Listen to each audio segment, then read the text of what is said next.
అతిక్రమములకు పరిహారమునొందినవాడు, తన పాపమునకు ప్రాయశ్చిత్తమునొందినవాడు ధన్యుడు. యెహోవా చేత నిర్దోషి అని ఎంచబడినవాడు, ఆత్మలో కపటము లేనివాడు ధన్యుడు.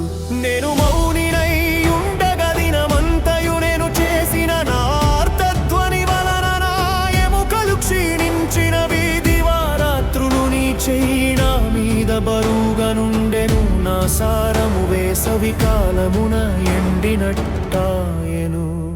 నా దోషమును కప్పుకొనక నీ ఎదుట నా పాపము ఒప్పుకొంటిని.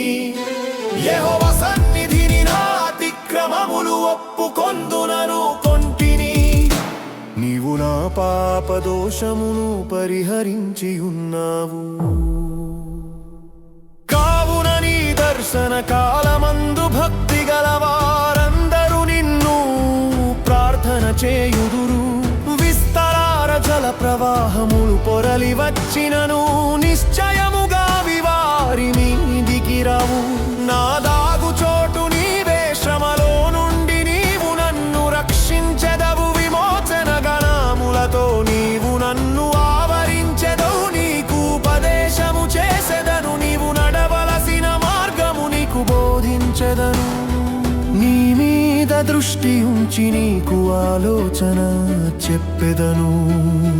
బుద్ధి జ్ఞానములు లేని గుగ్గురము వలెనైనను, కంచరగాడిద వలెనైనను మీరు ఉండకుడి. అవి నీ దగ్గరకు తేబడునట్లు వాటి నోరు వారుతోను కళ్ళెముతోను బిగింపవలెను.